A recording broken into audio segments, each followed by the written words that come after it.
Bible के अनुसार आपकी लाइफ का बेस्ट हेल्पर एक वुमेन है। कौन है? अपने पड़ोसी को बोलो, बोलो औरत है। अगर आप स्टडी करें तो स्टडी में यह मालूम होता है कि जिन लड़कों ने, जिन बच्चों ने अपनी माता के प्यार को ज्यादा पाया है और अपनी माता के ज्यादा करीब हैं, उनके डिप्रेस होने के चांस दूसरे बच्चों से कहीं अधिक कम है, क्योंकि शादी से पहले आपकी मदर आपका डिवाइन हेल्पर है। तो स्टडी ये कहती है, साइंस ये कहती है कि जिन बच्चों की निकटता अपनी मम्मी के साथ है,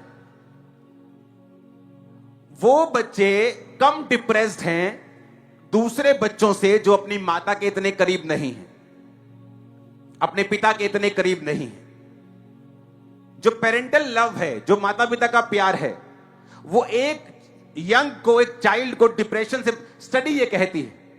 वचन क्या कहता है? मोस्टली जब आप इन जोक्स को सुनते हैं, आप वाइफ को, आप अपनी पत्नी को अपनी सोचों में आप उसे गिरा रहे होते हैं और आप उसे कम कर रहे होते हैं। आपको लगता है वाइफ सिर्फ आर्ग्यू करने के लिए है, आपको लगता है कि ये सिर्फ एक टेंशन है, ये सिर्फ एक डिप्रेशन है।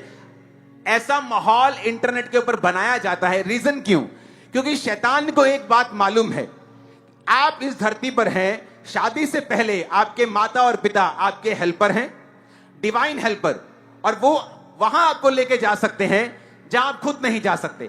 और मैरिज के बाद वचन कहता है कि तब तुम माता पिता से अलग रहोगे और मनुष्य आदम अपनी पत्नी से मिला रहेगा, क्योंकि वचन ये कहता है कि आपकी पत्नी फिर आपके लिए डिवाइन हेल्पर है। और जब आप ये जोक सुनते हैं, आप दुनिया की बातों पर ध्यान लगाते हैं, आपको मालूम नहीं होता कि आप अपने डिवाइन हेल्पर की जो अनॉइंटिंग है उस पर मिट्टी डाल रहे हैं। आप उसके लिए इग्नोरेंट हो रहे हैं जो आपकी लाइफ में परमेश्वर ने आपको दिया है। कितने मेरी बात को समझ रहे हैं? अब ध्यान से मेरी बात समझना। यहां बुरी पत्नी आई और बच्चे मर गए। क्यों? क्योंकि एक पत्नी ने, एक वाइफ ने घर को बनाना था, घर को स्ट्रांग करना था, बच्चों को बनाना था। बाप अपने काम पर है, बाप अपना बिजनेस कर रहे हैं, लेकिन मां को अपने बच्चों को पालना है, उन्हें शिक्षा देनी है। लेकिन ये मां नहीं कर पा रही थी। क्यों? क्योंकि ये कनानी औरत थी। कनानी औरत थी तो वो शिक्षाएं मालूम नहीं थी, बाइबल की शिक्षाएं मालूम नहीं थी। उन लोगों में वो चीजें आम हैं।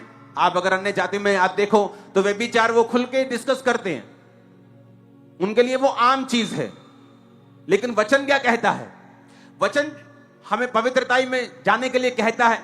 तो जब उनकी बढ़ोतरी, जब उनकी जो शिक्षा थी वो सही नहीं थी, तो वचन कहता है कि परमेश्वर ने उन्हें मार दिया। एक मरा, फिर दूसरा मरा, उसे मालूम था तीसरा भी मरेगा, तो उसने उसको भेज दिया कि इसको सियाना होने दो। उसने बहाना लगाया और उसको वापस भेज दिया। अब मेरी बात को ध्यान से, बड़े ध्यान से समझना और सीखना। अगर आप मैरिड हैं, आपकी वाइफ आपको एक हेल्पर के रूप में दी गई। मेरी लाइफ में मेरा काम है मिनिस्ट्री को बनाना, परमेश्वर से नया विजन लेना, उसको बिल्ड करना, प्रोटोकॉल बनाना, रूल्स बनाना, पूरा एक सिस्टम बनाना, उसके बाद उसको खड़ा करना और अपनी वाइफ के हाथ में सौंपना। उसका काम है उसको मेंटेन करना, उसको बनाए रखना, उसको आगे लेके जाना। अगर मैं बनाना छोड़ दूं तो सिस्टम वहीं रुक जाता है। अगर मैं बिल्ड करना छोड़ दूं तो सिस्टम वहीं रुक जाता है। तो मेरी वाइफ सिस्टम नया बना नहीं सकती उस लेवल पे जहां मैं बना सकता हूं, लेकिन मेंटेनेंस मैं वो नहीं कर सकता जो मेरी वाइफ कर सकती। कितने मेरी बात को समझ रहे हैं? इसलिए आपने ये देखा होगा, इसका मतलब ये नहीं है कि जो मैन ऑफ गॉड हैं उनकी लाइफ में या उनकी जीवन में उनको मैरिटल प्रॉब्लम्स नहीं आई, कईयों के डाइवोर्स भी हुए। इसका मतलब ये नहीं है कि परमेश्वर का प्लान खत्म हो गया। इसका मतलब ये नहीं है कि परमेश्वर का प्लान हट गया। जब परमेश्वर ने ये देखा कि आदम जो है वो काम कर रहा है, तो परमेश्वर ने कहा तेरा अकेला रहना ठीक नहीं, मैं तेरे लिए एक मददगार बनाऊंगा। और बाइबल कहती है परमेश्वर ने उसे हवा को दिया। बाकी सारे जानवरों को परमेश्वर ने आदम के पास मैच करने की कोशिश की, कोई मैच नहीं किया, लेकिन हवा उसके साथ मैच हुई। अगर आप देखें तो मोस्टली जोक्स, मोस्टली ये चीजें इसलिए गढ़ी जाती हैं ताकि हस्बैंड और वाइफ का जो रिलेशनशिप है वो कभी भी स्ट्रांग ना हो।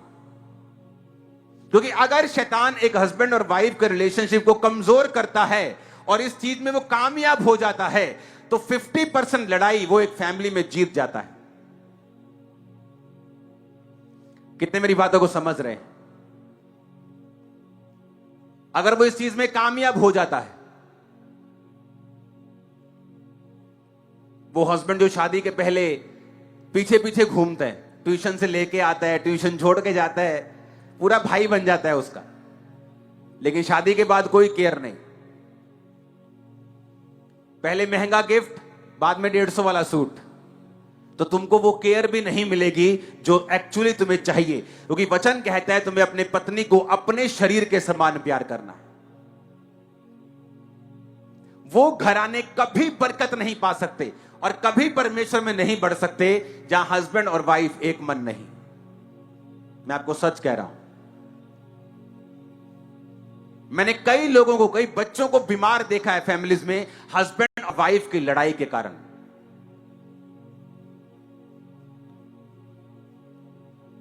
इसीलिए आप देखते हैं इंटरनेट पे बहुत से जोक्स आपको मिलेंगे हस्बैंड और वाइफ के रिगार्डिंग।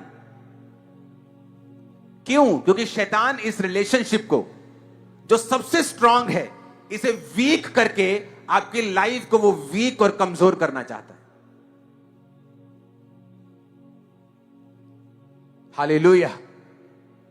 आप समझ रहे कि नहीं?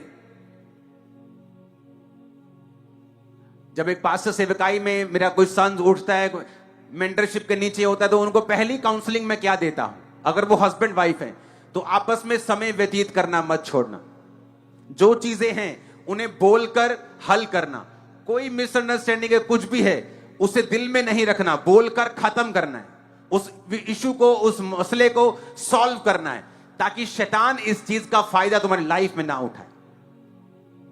कितने मेरी बात को समझ रहे हैं?